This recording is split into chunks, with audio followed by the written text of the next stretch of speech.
Bueno, en la clase de hoy lo que vamos a dar es una continuación de elementos del bloque D y principalmente nos vamos a enfocar en la primera serie y después vamos a hacer algunos comentarios de algunos grupos en particular del bloque D que son de interés desde el punto de vista de las incumbencias que quiere alcanzar la asignatura.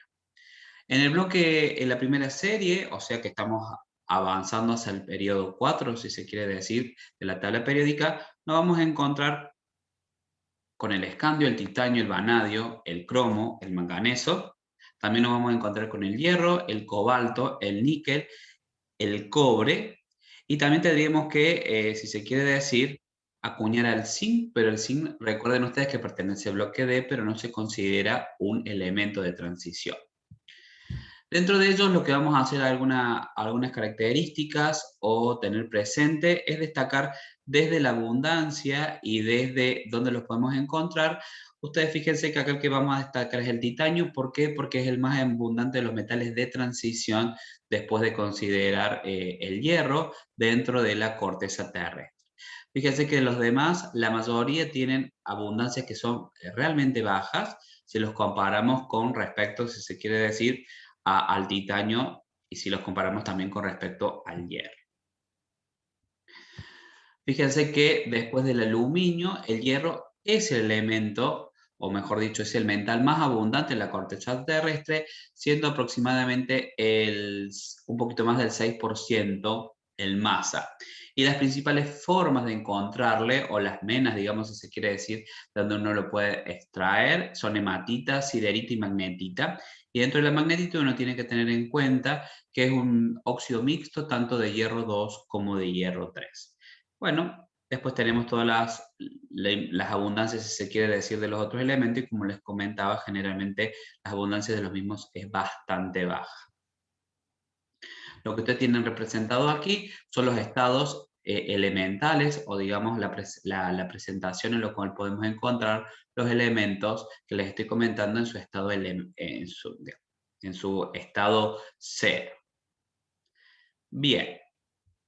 Vamos a hacer entonces algunas referencias de algunos elementos que consideramos de interés, como por ejemplo el cromo. Cuando uno lo mira, el cromo es un metal plateado, es un metal que tiene las características típicas, ese color plateado que es característico. Y fíjense que de alguna manera se disuelven ácidos que no son oxidantes, que no son poderosos, de alguna manera liberan de hidrógeno, o sea que muestra una reactividad muy marcada de cromo pasa a cromo más 3. Tiene una particularidad, fíjense que se pasiva cuando tenemos una concentración fuerte de ácido nítrico, y este proceso de pasivación se debe a la formación de una capa de óxido sobre su superficie. Después, cuando uno analiza las configuraciones electrónicas, uno puede analizar fácilmente que una de ellas es el más 6, cuando se pierden todos los números, digamos, cuando se pierden los electrones del 4s y también los electrones D.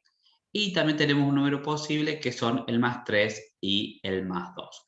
Fíjense que de alguna manera uno puede hacer alguna referencia donde el número de oxidación más 6 es donde el cromo participa en la formación de oxoaniones, y el más 2 y el más 3 donde tiene participación en compuestos donde actúa como cation principalmente.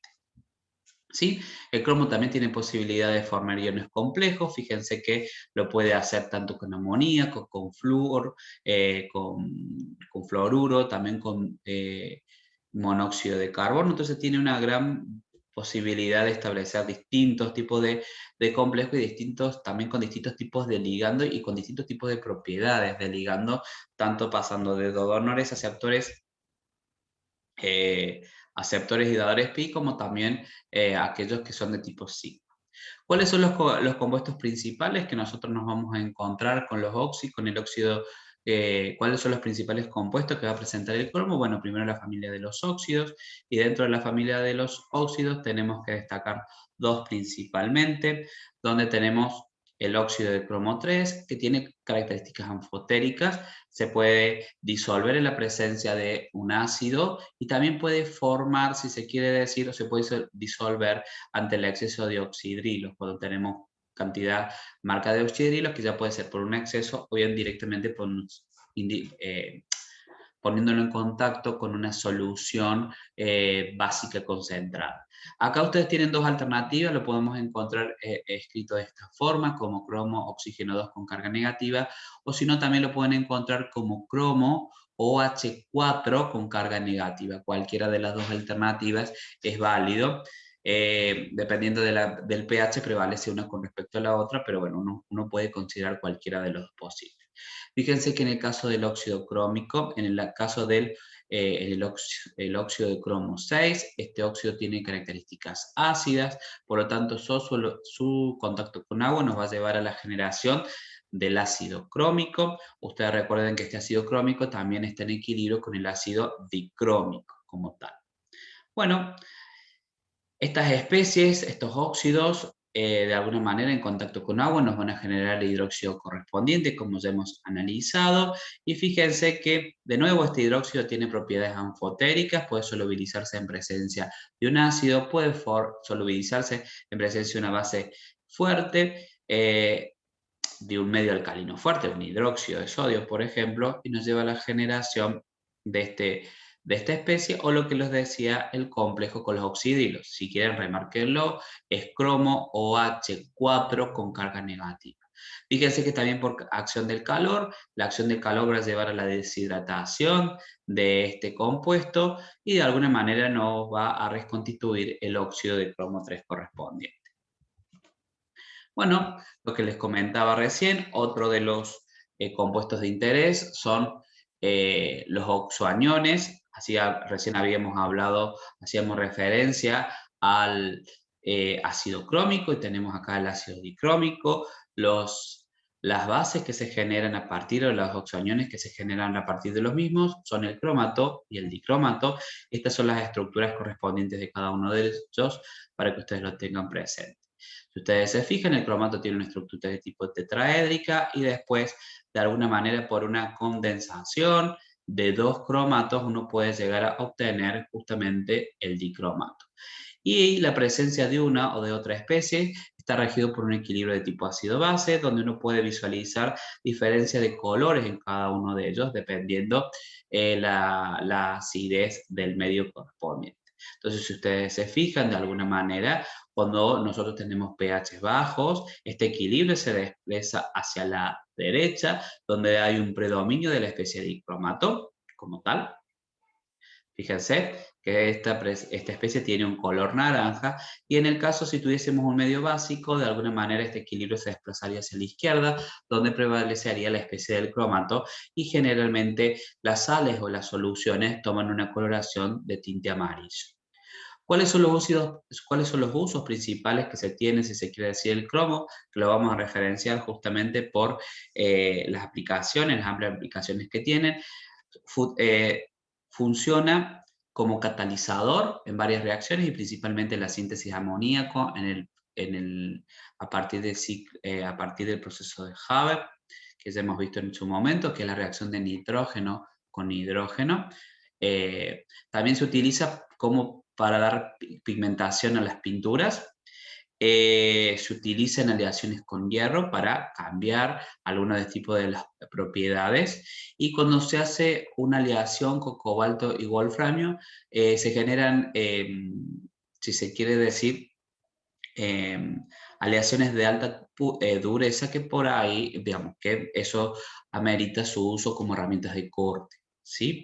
También las sales de cromo se utilizan para colorear vidrios. No solamente se utilizan sales de cromo, que generalmente son los que les dan el color amarillo a los vidrios, sino que, bueno, muchas veces uno utiliza distintos tipos de sales para, pueden ser de color amarillo o también pueden ser color de verde, dependiendo de cómo, si lo incorporamos como oxoanión o también lo incorporamos como catión.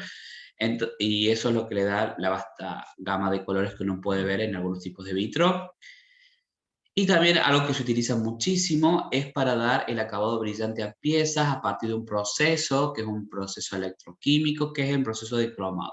No solamente sirve para darle un acabado brillante, sino que también sirve para darle protección y resistencia a los materiales. Y uno ve muchas veces en las llantas y también lo vemos en las griferías, que la mayoría de ellos tienen un proceso de cromado que les da el brillo característico. Acá como un pequeño resumen para que ustedes tengan presente de las cosas que uno puede analizar. Si nosotros tenemos el cromo más 3 y le agregamos hidróxido, podemos generar el correspondiente hidróxido de cromo 3. Y este hidróxido, lo que les comentaba recién, tiene dos propiedades. Es anfotérico, fíjense, que se puede solubilizar en presencia de protones o puede solubilizarse en presencia de exceso de oxidrilo o una concentración de hidróxido concentrado, y nos lleva a la generación de, este complejo, ¿sí? Fíjense que a su vez, si uno tiene este precipitado, que es de color verde, que es generalmente el color característico de las soluciones, cuando hoy las soluciones de cromo más 3 generalmente son violetas, pero cuando tenemos también eh, como contraiones en el sistema el cloruros, eso es lo que le da la tonalidad verdosa, que es la clásica característica. ¿Por qué? Porque generalmente el precursor que tenemos en el laboratorio es cloruro de cromo 3, por eso generalmente las soluciones toman ese color característico. Otra posibilidad para solubilizar el hidróxido de cromo 3 es a partir del agregado de amoníaco. ¿Y eso a qué se debe? Bueno, porque de alguna manera la formación de este complejo es mucho más favorable digamos, la formación de este complejo es mucho más favorable, lo que lleva a la solubilización del cromo, ¿sí? Del hidróxido crómico. No es necesario que ustedes se aprendan colores, pero hay algunas cuestiones que uno puede ir asociando, que generalmente el cromo más 3, las soluciones acuosas son verdosas. Fíjense lo que les comentaba recién. Entre el cromato y el cromato tenemos un equilibrio ácido-base presente, dependiendo de cómo va a ser las concentraciones de protones de oxidrilo en el medio, va a prevalecer una especie u otra. En exceso de protones vamos a tener la solución dicroma, vamos a tener la presencia mayoritaria. Este equilibrio se desplaza hacia la especie de dicromato, por lo tanto generalmente las soluciones toman un color naranja, pero ahora sí haremos un exceso considerable de oxidrilos. Esto nos va a llevar a que este equilibrio se desplace hacia la especie cromato y las soluciones tomen coloración amarilla. ¿Sí? Algo que uno debe de indicar o tener muy presente es que en el caso tanto del cromato, pero el dicromato generalmente, porque lo trabajamos en medio ácido, lo podríamos trabajar en medio básico, pero generalmente partimos con el dicromato de potasio como agente, digamos, a partir de una reacción redox. Uno sabe que tenemos un número de oxidación más alto, entonces eso lo convierten en agentes oxidantes, pero en poderosos agentes oxidantes tienen mucha tendencia a reducirse. O sea que no solamente tienen tendencia a reducirse porque tienen un número de oxidación más alto, sino que también lo hacen de forma importante, porque el potencial asociado que tienen es considerable.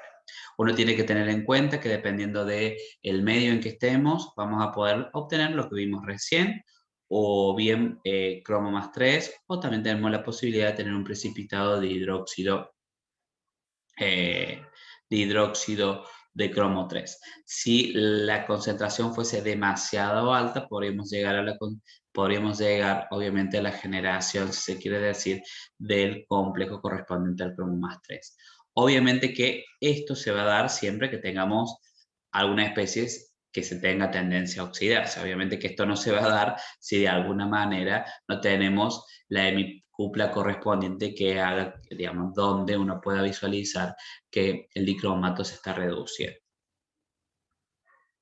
Bien, y eso de alguna manera es lo que apunta a la primera experiencia del laboratorio, donde de alguna manera aplicamos esta reacción de reducción del dicromato para una aplicación que se tiene en el test de alcoholemia. Cuando uno tiene un test de alcoholemia, lo que hace es expira, si se quiere decir el aliento, dependiendo de la concentración de alcohol, sale un determinado número, pero en realidad la reacción que está involucrada en la mayoría de los testeos es esta reacción de dicromato, es esta reacción con dicromato. Entonces, en este caso, lo que hacemos nosotros es poner lo que estaría ocurriendo, si se quiere decir, en el sensor o en el alcoholímetro, es el alcohol que proviene del aliento se oxida en presencia de dicromato, y eso es lo que nos lleva de alguna manera a visualizar, digamos, esa es la reacción que ¿qué ocurre? En el caso del etanol se oxida. ¿Cómo me puedo dar cuenta que se oxida? Bueno, porque de alguna manera las moléculas orgánicas cuando ganan oxígeno, eso nos está indicando justamente que hay un proceso de oxidación, pero si no lo podemos visualizar nos damos cuenta que el cromo pasa de más 6 a más 3.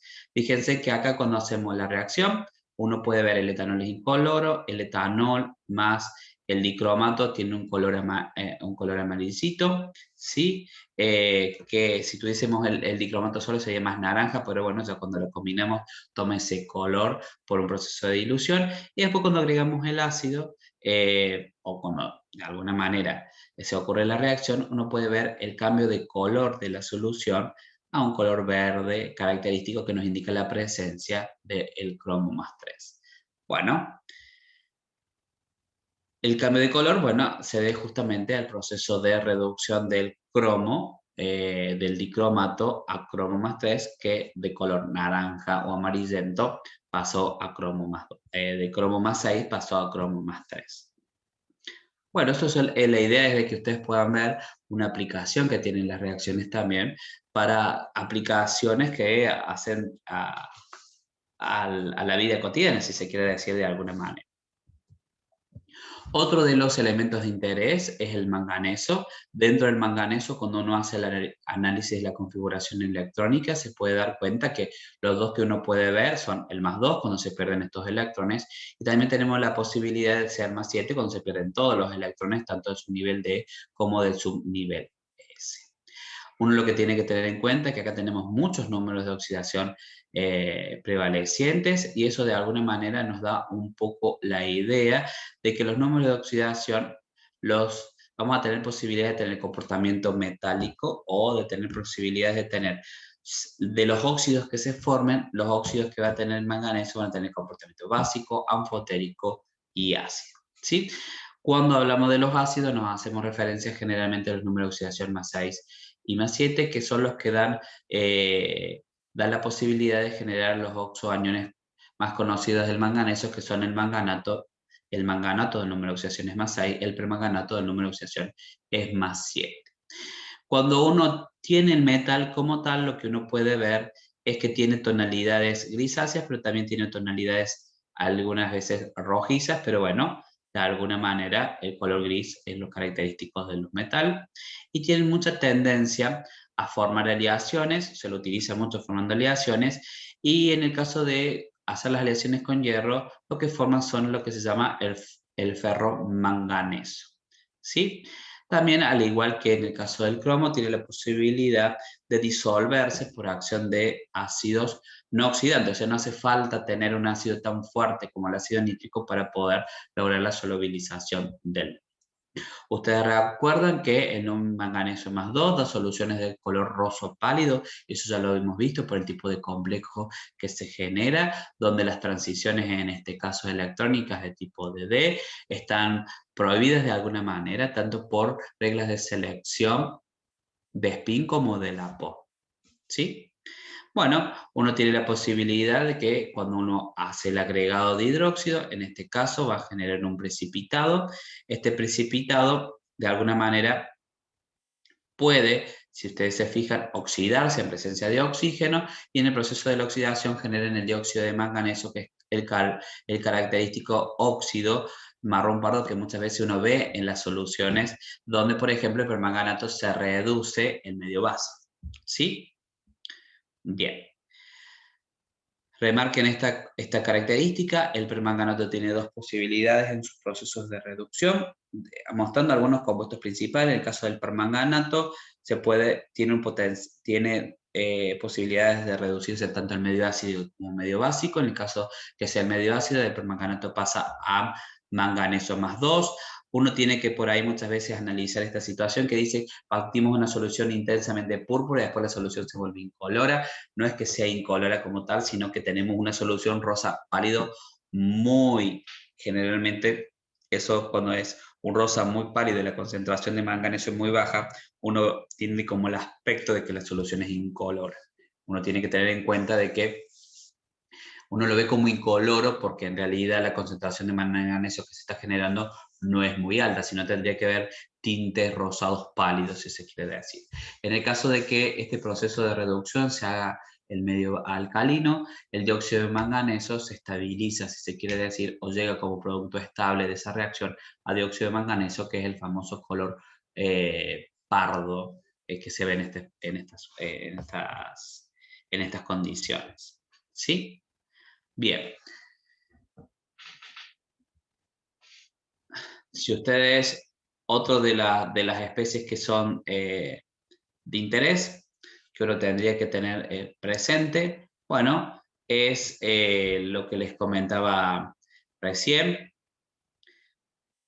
Dentro de estos oxoaniones tenemos el dióxido de manganeso, ¿sí? Que dentro del dióxido de manganeso, ¿qué podemos decir o podemos tratar de inferir? Es que tiene comportamientos de buen agente oxidante. Si de alguna manera se puede obtener a partir de la síntesis de un sistema, digamos de una reacción, por ejemplo, en medio básico, cuando lo obtenemos, el per se tiene propiedades de agente oxidante.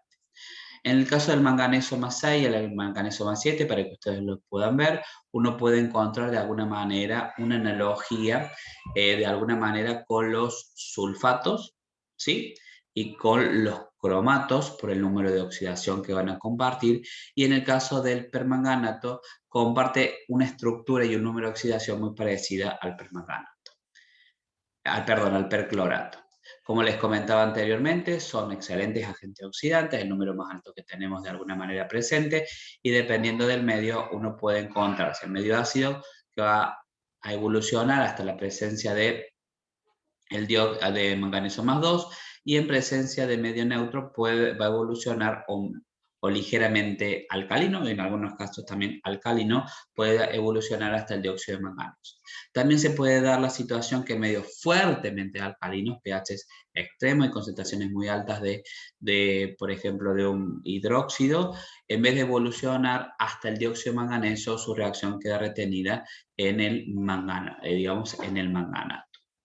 ¿Cuáles son las principales aplicaciones que se tiene? Bueno, todo lo que tiene que ver con la industria del acero, ¿sí? Se lo utiliza, es uno de los componentes habituales que se encuentran en el té del acero, aparte si se quiere decir del hierro y del carbón, obviamente. También se lo utilizó por muchas veces, en mucho tiempo, si se quiere decir, en la parte de la estructura de las pilas secas. Obvio que todavía se siguen encontrando algunas de ellas, pero ya hay un cambio con respecto al uso de las mismas, pero las pilas secas todavía siguen estando presentes en algunos casos. Obviamente que hay todo un reemplazo porque hay una tecnología mucho más eficiente, si se quiere decir, con respecto sobre todo a la parte no del voltaje, sino después a las implicaciones ambientales que tienen las mismas como tal y la durabilidad. También se utiliza muchas veces para la generación de fertilizantes y germicidas, y lo que veíamos recién, una de las principales aplicaciones que tienen en laboratorio, por ejemplo, es como agente oxidante, y muchas veces, por ejemplo, si uno tiene materiales que tienen materia orgánica que quiere remover, lo que suele hacer es poner permanganato caliente para que puedan esos restos de materia orgánica dando vueltas en un material de vidrio, obviamente no calibrado, sino en otro tipo de material de vidrio, uno de alguna manera lo puede remover a partir de su acción antioxidante. Bien, algunas características típicas: el manganeso, el dióxido de manganeso, reacciona, si se quiere decir, con hidróxido. Eso va a generar el hidróxido de manganeso, que generalmente uno lo ve como blanco. No vi los tintes rosados porque generalmente lo ven estas características. Como es un hidróxido, es lógico pensar que cuando uno agrega un ácido se va a desolubilizar, pero no tiene propiedades anfotéricas, por lo tanto no se solubiliza con un exceso de oxígeno. Bueno, lo que les decía recién, en el caso del permanganato, tiene dos posibilidades. Tiene un color violeta oscuro. Acuérdense que en el caso tanto del cromato como en el caso del permanganato, como también del cromato, lo que tenemos acá son complejos, que la coloración se debe justamente a tipos de transiciones de carga interna. El permanganato tiene propiedades antioxidantes muy, pero muy buenas, tiene un potencial asociado que es muy interesante, y dependiendo del medio, el producto final puede ser manganeso más 2 o dióxido de manganeso, que es un precipitado pardo.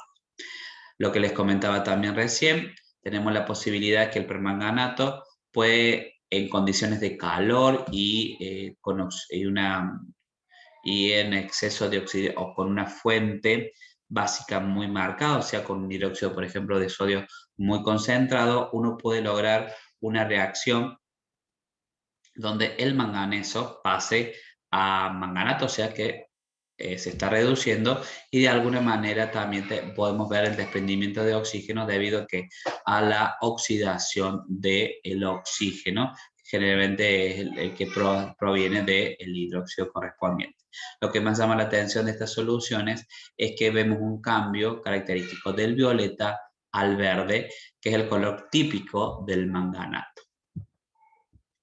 Bueno, eso es justamente lo que se les propone, o lo que ustedes vieron seguramente en la actividad experimental del TPL número 5, el último de todos los trabajos prácticos de laboratorio, donde se les sugiere que tienen que poner hidróxido de sodio, llevarlo a ebullición, y una vez que eso ya esté ebulliendo, a alta concentración, lo que le van a agregar son unas gotas de permanganato, y cuando ustedes lo agreguen, este es el color típico del permanganato, y cuando lo agregan ven un color verde apetrolado, pero después cuando evoluciona ven el color típico del manganato.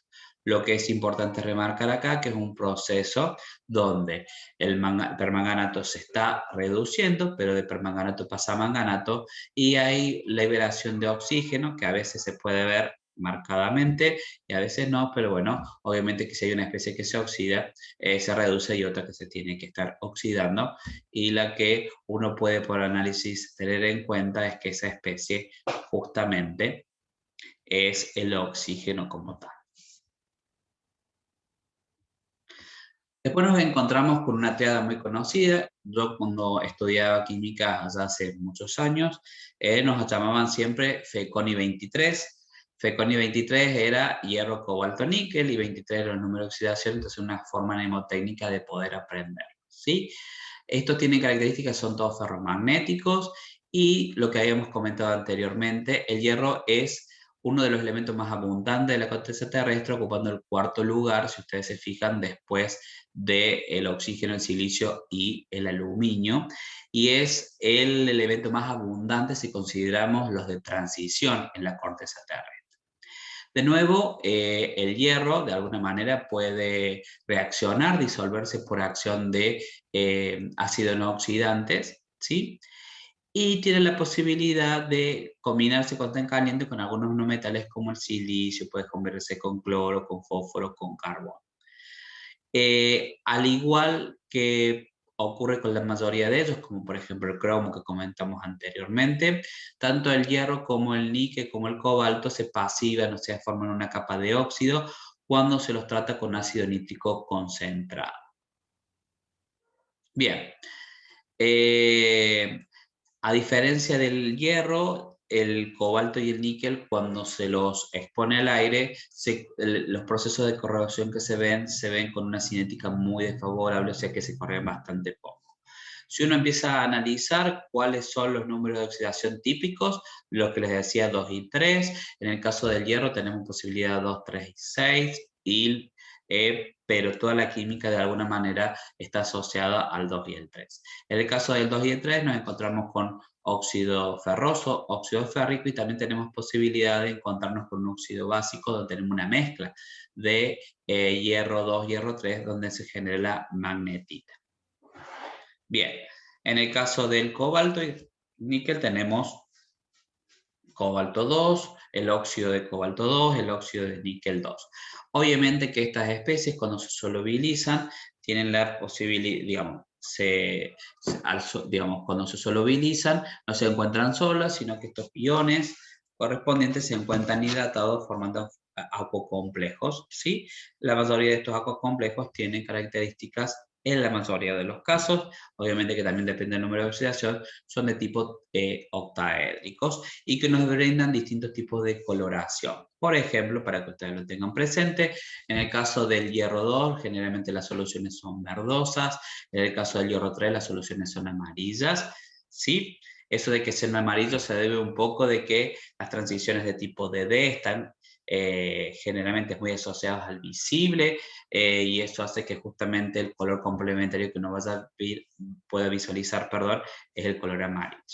En el caso del cobalto más 2, y nosotros no vamos a encontrar, dependiendo de cómo sea la esfera de hidratación, con un color o bien azulado o rosa, pero generalmente los colores típicos que tiene el cobalto es de color rosa, ¿sí? Si el cobalto tiene la posibilidad de que cuando forma complejos de tipo tetraédricos, como ustedes seguramente vieron en el laboratorio, que hay un equilibrio de un complejo hexagonal de cobalto que está hidratado con un complejo tetragonal, si se quiere decir, de cobalto, donde ahora el ligando es el cloruro. Fíjense que de alguna manera pasa de color rosa a color celeste, y ese tipo de sales muchas veces del cobalto se utilizan como indicadores de la humedad como tal, que muchas veces en algunas casas se suele visualizar, y uno tiene esa experiencia de decir, bueno, mira, acá también es la química la que está actuando, lo que nos indica cuál es la humedad que presenta en el ambiente. En el caso del níquel, las soluciones del níquel, la mayoría son de color verdoso, un verde distinto al del verde del hierro, generalmente es un verde como más clarito, si se quiere decir, no tan opaco de alguna manera con respecto al hierro más 2. Algo que uno que tiene que tratar de referenciar es que la química del FECONI, si quiere decir que vimos FECONI 23, en realidad generalmente eso no es tan así. La química del hierro, digamos, del 2 y el 3 está muy asociado al hierro, pero casi no hay química del número de oxidación más 3 para el cobalto y para el níquel, ¿sí? Uno podría llegar a encontrar algo de cobalto más 3, ya lo hemos visto en algún momento, pero la química del níquel con el número de oxidación más 3 es casi despreciable.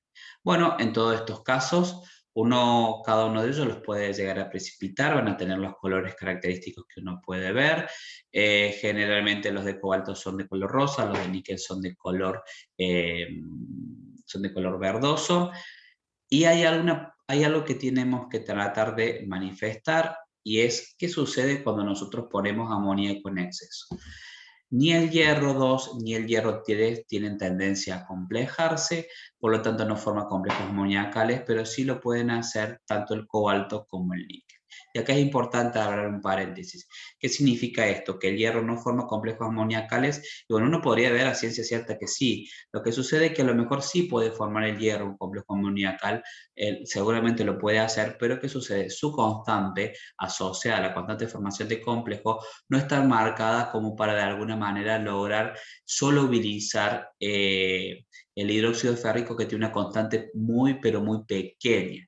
Entonces, si uno hace el término comparativo, en este caso prevalece la precipitación con respecto a el proceso de acomplejamiento, y por eso nosotros podemos visualizar que tanto el hidróxido ferroso como el hidróxido férrico no se solubilizan cuando tenemos el agregado de el amoníaco en exceso, cuando de alguna manera trata de actuar como acomplejante. Recuerden que cuando agregamos amoníaco, en este caso lo estamos agregando y no en exceso, la idea es de que actúe como una fuente de oxidridos. Entonces remarquen eso. Ante el exceso de amoníaco, el hierro 2 y el hierro 3, los hidróxidos de hierro 2 y hierro 3, no tienen tendencia a solubilizarse por la formación, digamos, a partir de la formación de un complejo amoniacal, lo cual sí lo podemos visualizar tanto en cobalto como en níquel. A su vez, uno puede visualizar que estas especies tienen tendencia a formar complejos con cianuros, ¿sí? Tanto hierro 2 y hierro 3. En el caso del hierro 2 y el hierro 3, si bien nosotros podemos hablar del hexacianoferrato 2 y el hexacianoferrato 3, generalmente en la jerga del laboratorio nos los conocemos como el ferrocianuro y el ferricianuro, y generalmente el contraion que los acompaña es el potasio, ¿sí? Generalmente cuando uno los pide desde el punto de vista para el laboratorio, uno nunca les da el nombre del complejo, sino que directamente pide el ferrocianuro, el ferricianuro de potasio, y eso es lo que todo el mundo entiende y lo comercializa. También tiene la posibilidad de formar complejos con sulfocianuro, y eso es muy importante porque generalmente es una forma de visualización, dado que todos forman complejos, pero el que más característico de todos esos es el hierro más 3. ¿Por qué? Porque es de un complejo de color rojo sangre y es típico, digamos, típico ver si uno ve la coloración y ve ese color rojo sangre, no hay duda que tenemos la presencia de hierro más 3 en esa solución. Acá algo que tenemos que tener presente es que en el caso de el hierro, la esfera de coordinación, la cantidad de ligandos va a depender de la concentración del sulfocianuro que tengamos presente en ese momento. Bien, ¿qué podemos decir del hierro? ¿Cuáles son de alguna manera los usos más importantes? Bueno, también se lo suele utilizar muchas veces como catalizador en la síntesis de amoníaco. Podemos utilizar el cromo, pero también podemos utilizar hierro. Y generalmente se lo utiliza para generar aceros, que son aleaciones de hierro y carbono, y otros tipos de componentes minoritarios que, dependiendo de las propiedades que uno quiera obtener, por ejemplo, lo vamos a ir, digamos, van a ser las distintas aleaciones que uno puede llegar a generar. El hierro se conoce digamos, desde antaños. Es más, nosotros tenemos algunas de nuestras edades, si se quiere decir, que evolucionaron con el tiempo. Si se quiere decir, el hierro fue muy particular y bueno, se utilizó desde mucho tiempo, y fíjense que se utilizó para generar armas, para generar cuchillos, fue parte, si se quiere decir, de las armaduras en algún momento de la época feudal. Es la estructura de muchísimas, digamos, si se quiere decir, grandes edificios o grandes estructuras de la ingeniería, como por ejemplo un icono que es la Torre Eiffel. Después también es parte de, bueno, todo lo que tiene que ver con la química del acero inoxidable, digamos, perdón, con todo lo que es la industria del acero inoxidable, también con todo lo que tiene que ver, por ejemplo, con la industria de lo que tiene que ver con la parte de gastronomía. Entonces, fíjese que las aplicaciones son variadas y amplias en el caso del hierro. En el caso del cobalto, generalmente las aleaciones de los aceros con cobalto adquieren propiedades muy marcadas, sobre todo de dureza, y eso le vale la utilización de lo mismo en la construcción de turbinas. Generalmente las pigmentaciones de color celeste, ¿sí? Se los da el cobalto, no rosa. Fíjese que las pigmentaciones como que cambia, y ese azul cobalto justamente se lo utiliza para ello.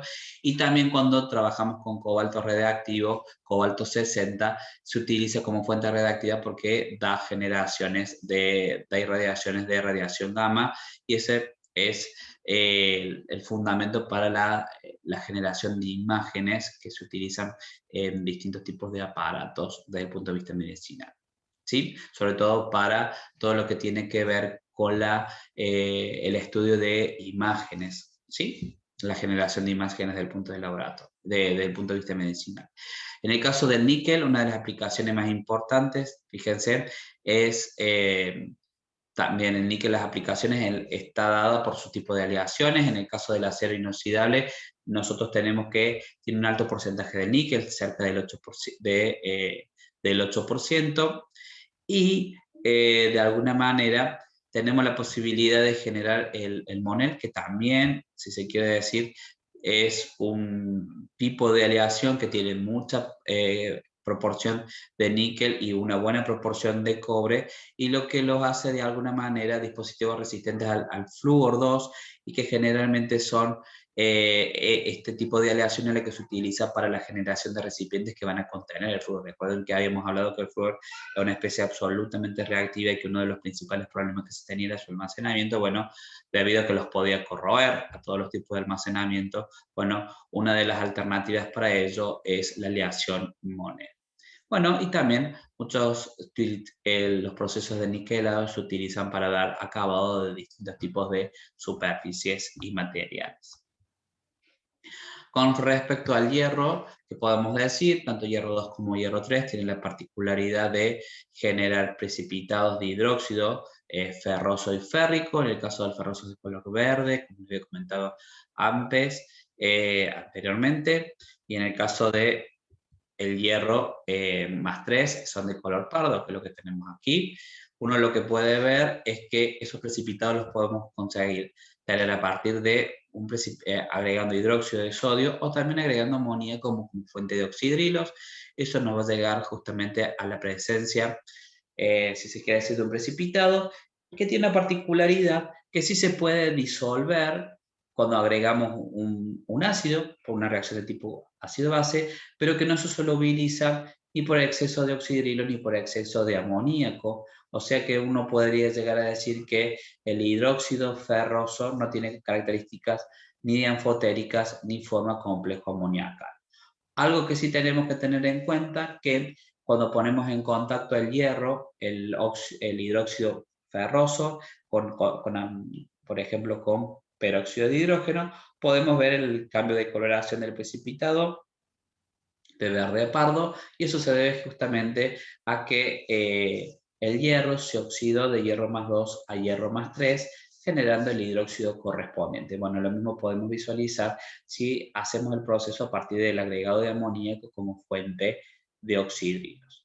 Estos mismos comportamientos que les comentaba recién, lo vamos a ver en el hidróxido de hierro más 3, perdón, cuando trabajemos con hierro más 3, el hidróxido que se genera es de color pardo, pero tampoco tiene comportamiento ni anfotérico ni forma complejo amoníacal.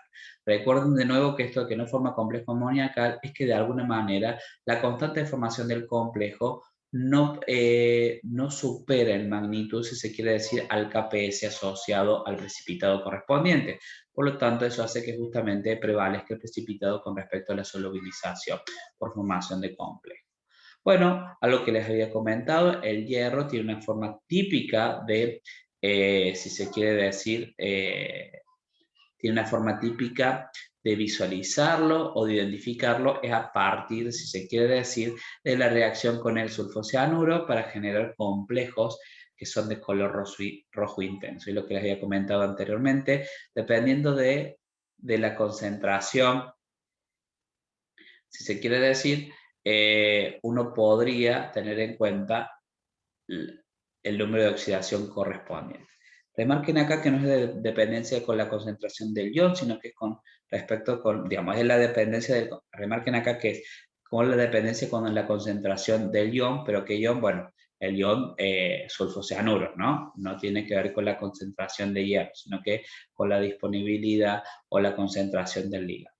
Algo que es bastante interesante es que si uno tiene ferrocianuro o ferricianuro, pero pensemos en el caso del ferricianuro, fíjense que si yo tengo ferricianuro, el agregado de el sulfocianuro no genera ningún tipo de cambio en esa reacción. No observamos la coloración roja, no vemos reacción, si se quiere decir, y bueno, y eso se debe a que lo que hemos analizado anteriormente, el cianuro es muy buen agente ligando, entonces si es un muy buen agente ligando, el sulfocianuro no lo puede reemplazar para que podamos generar el complejo que nos va a dar la coloración roja intensa.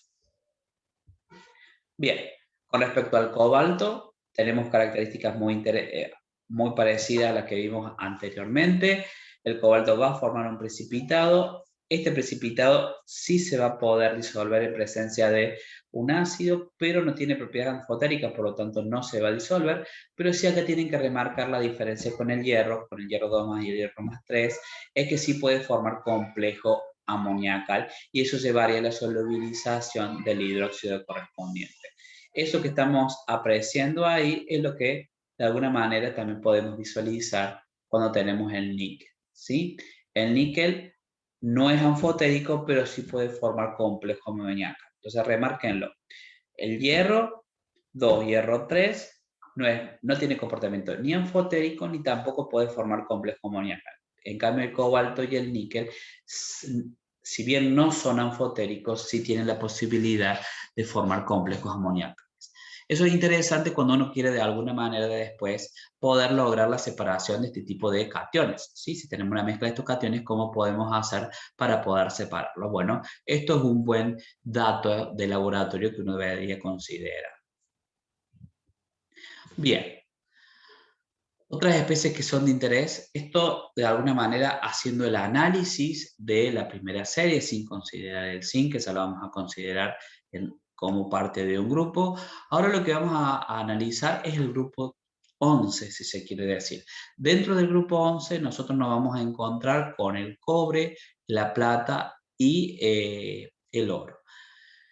Debido a, debido a que tienen un fuerte enlace entre los metales y debido también a su alta energía de ionización, de alguna manera uno puede visualizar en estas especies que son muy resistentes a la oxidación. Entonces, debido a esta situación, es lo que les vale el carácter de metales nobles. Entonces, cuando uno habla de metales nobles, uno tiene que de alguna manera acudir, o mejor dicho, tratar de pensar o analizar que estamos ante la presencia o bien del cobre o la plata o del oro. Cuando uno analiza los números de oxidación de cada una de estas especies, principalmente tenemos el número de oxidación para el cobre +1 y +2, que en el caso del cobre el más importante es el +2. Para la plata el número de oxidación oxidado es +1 principalmente, y para el oro +1 y +3, y de nuevo el +3 es el prevaleciente. Bien, ¿cuáles son las características generales? Bueno, son metales típicos como tal, son muy buenos conductores del calor y de la electricidad. Es más, hemos hablado en algún momento, creo que en la clase anterior, si de todos ellos pudiésemos decir, son de los mejores, si se quiere decir, conductores de la electricidad, pero de nuevo, la disponibilidad hace que el uso se lo lleve el cobre, de alguna manera, no solamente, digamos, no simplemente que reúne las condiciones para ser un buen conductor, sino que también reúne las condiciones de abundancia en la naturaleza como tal. ¿Sí? Una característica que hemos visto a diferencia de lo que veíamos anteriormente, la mayoría de los metales que hemos visto anteriormente podían disolverse con la acción de un ácido no mineral, y eso nos estaba indicando que tenían potenciales de reducción que eran negativos, o sea que tenían potenciales de oxidación que de alguna manera eran positivos. A diferencia en este caso de el cobre, la plata y el mercurio, que si ustedes se fijan, de alguna manera sus potenciales de reducción son positivos, o sea, sus potenciales de oxidación son negativos, lo que nos estarían indicando que no se van a oxidar fácilmente. Entonces, debido a ello, uno que puede decirse, bueno, que no van a desplazar hidrógeno de ácidos diluidos no oxidantes en el proceso de disolución de los mismos, no se oxidan en presencia de aire seco, y bueno, lo que uno puede ver es que su actividad química disminuye a descender. Pero más allá de eso, lo que ustedes tienen que llamarle, lo que tienen que destacar es que el concepto que es un metal noble es ¿por qué? Porque no tienen tendencia a oxidarse. Y esta tendencia a oxidarse, ¿a qué se debe principalmente? A que tienen un enlace metálico muy fuerte y a su vez presentan altas energías de ionización. Bien, con respecto al cobre, podemos hacer algunas referencias, si se quiere decir, principalmente lo siguiente, para que ustedes puedan pensarlo. Siempre que uno tenga la posibilidad de decir, bueno, se va a disolver, bueno, en este proceso de disolución, lo que tenemos que tener son ácidos que están concentrados, ¿sí? ¿Sí? O algún ácido como el ácido nítrico, que es un ácido oxidante que puede estar diluido, pero también frío, pero bueno, dependiendo de las concentraciones, de las condiciones, uno puede encontrarse con distintos productos finales del ácido. Pero lo más importante que ustedes les tienen que llamar la atención es que solamente cuando trabajamos con ácidos, principalmente el ácido nítrico, que tienen propiedades oxidantes, llevan a la solubilización del cobre, si no, generalmente eso no se observa. Recuerden que muchas veces se han hecho las experiencias donde tenemos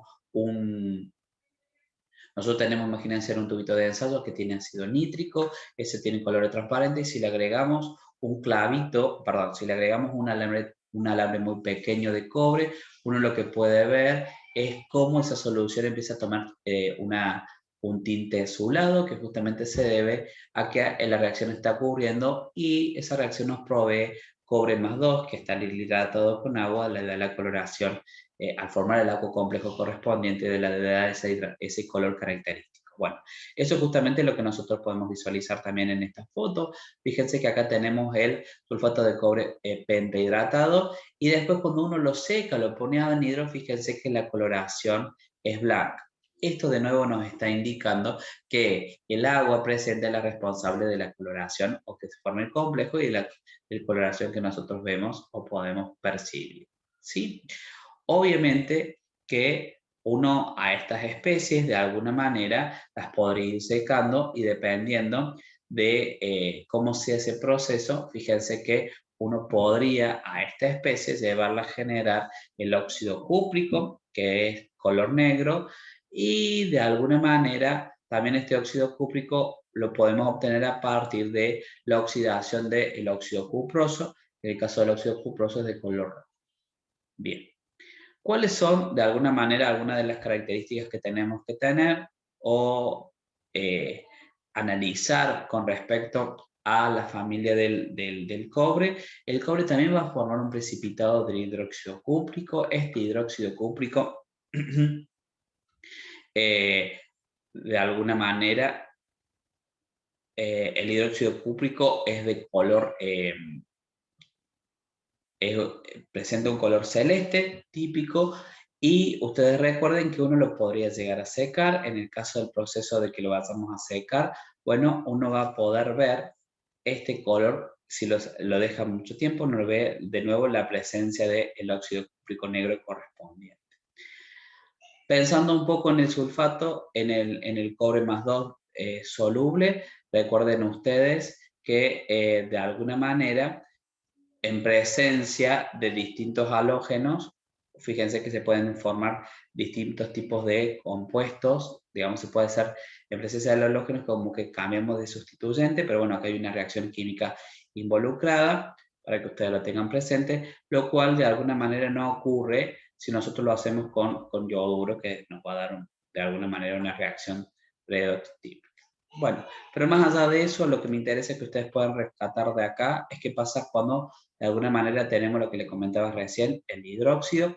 El hidróxido, este hidróxido cúprico, de alguna manera tiene una característica muy importante, es que tiene la posibilidad de disolverse cuando se agrega una solución amoníaca, entonces tiene propiedad de formar complejo amoniacal, que lo hemos visto, y tiene una propiedad que es ligeramente anfotérico, pero eso se da cuando tenemos concentraciones muy concentradas de hidróxido, por ejemplo, de sodio. Algo que por ahí lo diferencia, si se quiere decir, del cobalto y el níquel. El caso del cobalto y el níquel, perdón, algo que, por ejemplo, perdón, algo que lo diferencia marcadamente, por ejemplo, con el aluminio, ¿sí? El aluminio, fíjense que no hace falta que tengamos un pH demasiado alto, ya a 10 se solubiliza formando el complejo con oxidrilo, pero en el caso del hidróxido de cobre, para su solubilización necesitamos concentraciones muy marcadas de hidróxido, por lo tanto generalmente este proceso de solubilización, me interesa que lo remarquen, generalmente no los vemos en los laboratorios. ¿Sí? Este comportamiento ligeramente anfotérico casi no se aprecia. ¿Estamos? Sí, lo que se aprecia, sí lo que se podemos llegar a decir es que este hidróxido, ¿cómo lo podemos desolubilizar? Bueno, a partir de su tratamiento con una solución amoníaca. ¿Cuáles son los usos principales que tiene el cobre? Bueno, ya hemos hablado que es un conductor eléctrico por excelencia y es el que se utiliza actualmente. Tiene aleaciones que presentan propiedades muy interesantes, principalmente con respecto a la resistencia a la corrosión, ¿sí? Y dentro de ella se caracteriza el latón, que es una aleación que tiene cobre y zinc, pero también el bronce, donde ahora en vez de zinc tenemos estaño, ¿sí? Debido a sus propiedades de conducción, se utilizó por mucho tiempo en la fabricación de utensilios de cocina. Digamos, eso tiene un costo muy marcado, por eso en la actualidad se han dejado de fabricar, pero digamos, se dejaron de fabricar, pero hay ahora una tendencia de, así como se utiliza muchas veces el teflón para que no se pegue, muchas veces lo que se hace también, que se ha notado que tiene propiedades de alguna manera que no pega la comida es generar laminados de cobre sobre los utensilios de cocina, y eso mejoraría mucho también. No solamente potenciaría, si se quiere decir, las condiciones de corrosión, que bueno, sino que también potenciaría, si se quiere decir, que es un muy buen conductor de calor, y también se considera que tiene algunas propiedades de evitar la adherencia. Algo que es bastante interesante, que muchas veces se utiliza, si se quiere decir, en la producción argentina, sobre todo donde tenemos viñedos, es que se lo utiliza como un germicida y se lo mezcla generalmente con cal hidratada, eso se los polvorea y eso es lo que se conoce como el cardo bordeles, y muchas veces uno por ahí ve en alguna foto algo por el estilo, como muchas veces los viñedos tienen unos precipitados blancos, y bueno, generalmente eso se debe a que han sido pulverizados con este caldo. Bien, algunas reacciones que suelen ser un poquito de interés, que es lo que hemos estado viendo, por ejemplo, si tenemos cobre más 2, recuerden que el cobre más 2 existe como tal, pero el cobre más 2 o el cobre tiene mucha tendencia de alguna manera a reducirse, y eso justamente es lo que provoca, por ejemplo, que el cobre más 2 en presencia de zinc, el cobre se reduzca y el zinc se oxide. Por eso llega de alguna manera, cuando ponemos hacemos una reacción, por ejemplo, tenemos sulfato de cobre, una solución de sulfato de cobre, y le agregamos zinc, que generalmente es como una pepita, y eso le llamamos granalla. Lo que uno puede ver es que alrededor de la granalla se empieza a observar un color cobrizo típico, bueno, y eso es lo que nos está indicando de alguna manera que la solución, que se está generando cobre. Algo característico también que se empieza a observar es que a medida que el cobre se va reduciendo, la coloración de la solución empieza, de alguna manera, ese color celeste típico empieza a disminuir, y recuerden ustedes que a medida que el cobre se reduce, el zinc se tiene que oxidar, y en el caso del zinc, el zinc es capa completa, es de 10, por lo tanto no presenta transiciones, y eso nos indica que sus soluciones son incoloras. Entonces, lo que uno va viendo a medida que va pasando el tiempo, que hay un decaimiento o una atenuación de la coloración de la solución. Bueno, lo que les decía recién, también tenemos la posibilidad de generar hidróxidos. Este hidróxido sí forma complejo amoniacal, es ligeramente anfotérico, esto tienen que remarcarlo, es ligeramente anfotérico, generalmente no se suele ver esa condición, porque es trabajar en concentraciones altas de una base, el hidróxido, pero bueno, muchas veces uno lo debe tener en cuenta. Como todo hidróxido puede reaccionar con ácido, y eso lleva a su solubilización. Cuando tenemos exceso, generalmente tiene que ser concentrado, podemos llevar a su solubilización, pero lo más importante en este caso es que forma complejos amoníacos. En presencia de calor, lo que lleva a la generación del óxido, el óxido cúprico, que es de color negro. Bien. De los otros dos elementos que nos es interesante remarcar, tenemos la plata y tenemos el cobre. Tanto la plata como el cobre, como vimos, son mucho menos activos, si se quiere decir de alguna manera. Y lo que uno lo que ya conoce es que la plata no se ataca, ni tampoco ni la ataca, si se quiere decir, ni el oxígeno ni el dióxido de carbono ambiental, pero sí de alguna manera tiene una situación que muchas veces empieza a oscurecerse, y esto que se vaya oscureciendo justamente se debe a la formación del sulfuro de plata. El sulfuro de plata, la mayoría de los compuestos de azufre, la mayoría de los sulfuros en realidad, generalmente cuando tenemos sulfuros, excepción de los elementos del grupo 1 y elementos 2, grupo 2, la mayoría de los otros toman tintes negruzcos, y bueno, eso justamente hace de que la plata se vaya oscureciendo, y eso es lo que uno ve muchas veces cuando se tienen, sobre todo por ahí, utensilios de plata en la casa, o se tiene algún tipo de gargantilla o algún material decorativo a base de plata, que uno empieza a ver que se opaca, se oscurece, bueno, justamente se debe generalmente al contacto con la piel, y en la piel nosotros tenemos, digamos, tenemos residuos de azufre, y eso genera justamente la formación de este tipo de compuestos, digamos, de los sulfuros de plata. Algo que uno podría analizar del sulfuro de la plata, y es que lo que vimos, que dentro de las sales de plata, algunas que son de interés son los halogénuros de plata, y si uno parte de una sal soluble como el nitrato de plata, uno lo podría hacer agregados. Recuerden ustedes que de todos los halogenuros de plata, el fluoruro es el único soluble, todos los otros son insolubles, ¿sí? Y que si ustedes se fijan, uno podría considerar lo siguiente, que todos precipitan, y que uno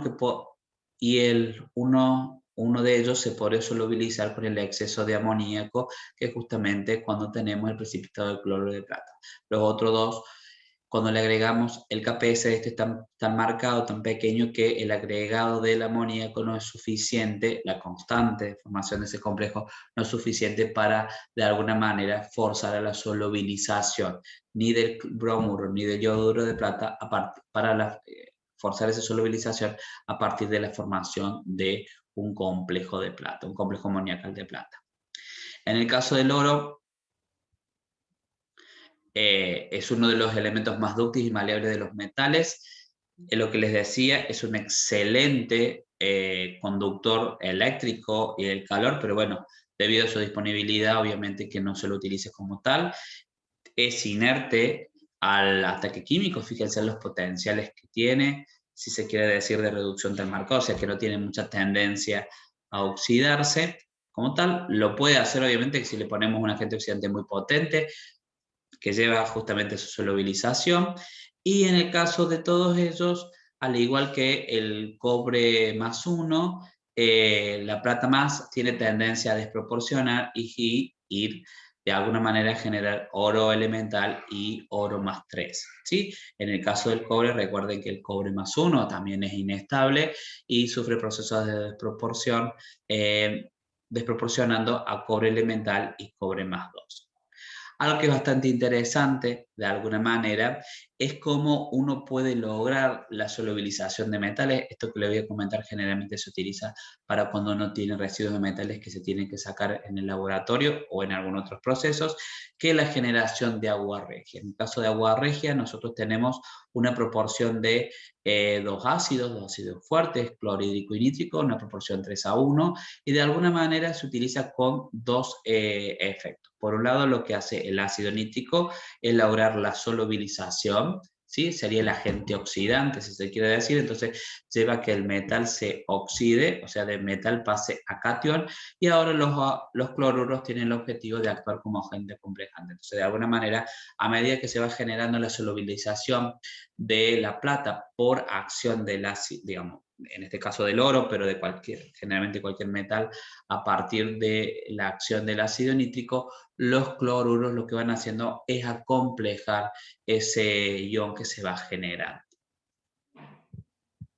Obviamente que en esta reacción también se genera, si esta especie se oxida, el nitrato es el que se va a estar reduciendo, y generalmente se reduce a NO, pero recuerden que algo que les hemos comentado siempre, que el NO, si no se da en una atmósfera inerte, en contacto con oxígeno, lo que uno va a ver también en esta reacción es la coloración típica del dióxido de nitrógeno, que es un color pardo, un gas de color pardo.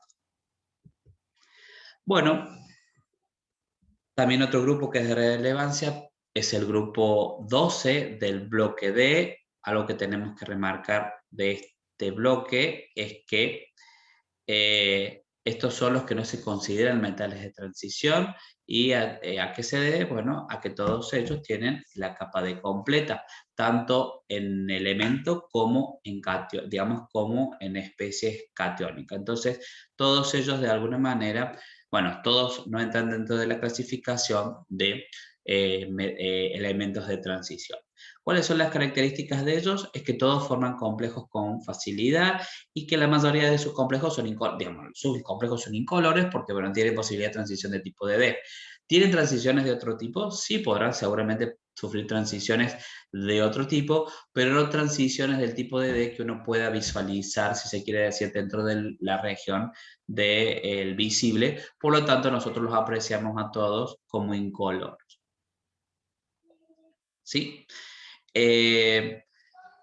Tanto el zinc como el cadmio, dentro de estos tres elementos, el zinc y el cadmio tienen algunas particularidades que son bastante interesantes, que se encuentran a temperatura ambiente en estado sólido, ¿sí? A diferencia del amoníaco, del mercurio, nosotros que sí lo encontramos como en estado líquido, ¿sí?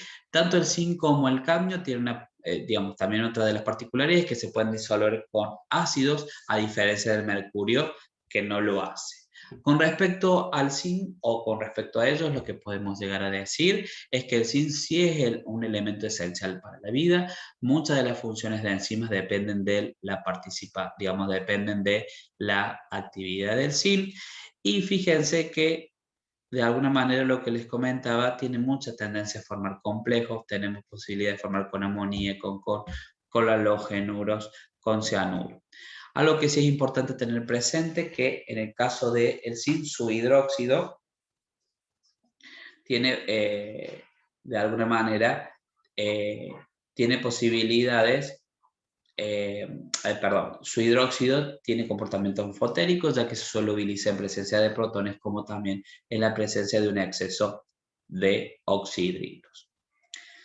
A diferencia, y sí también puede formar complejos amoniacales. Obviamente la solubilización del hidróxido se puede llevar de tres formas: agregando protones al medio, oxidrilos por la formación del ion zincato, o agregando amoníaco a partir de la formación de un complejo. En el caso del cadmio, algo que tenemos que tener presente, que si bien precipita el hidróxido de cadmio, no se solubiliza tan fácilmente con exceso de oxidrilos, por lo tanto no tiene un comportamiento anfotérico tan marcado, pero sí puede formar complejo amoniacal puede formar complejo amoniacal. Entonces, con respecto a ellos, el que por ahí priorizamos de nuevo es el que se encuentra en la primera serie. Uno puede llegar a decir que el hidróxido que se forma del zinc, como también su óxido, ¿no? El óxido de zinc tiene comportamiento anfotérico y en el caso del hidróxido se puede solubilizar por la formación de un complejo amoniacal. ¿Sí? Es como para que ustedes lo tengan presente, y a su vez esta formación de este hidróxido de zinc se puede dar tanto como utilizando el hidróxido como tal, como fuente de OH- o el amoníaco como fuente de oxidrilos, para que uno lo vaya teniendo en cuenta.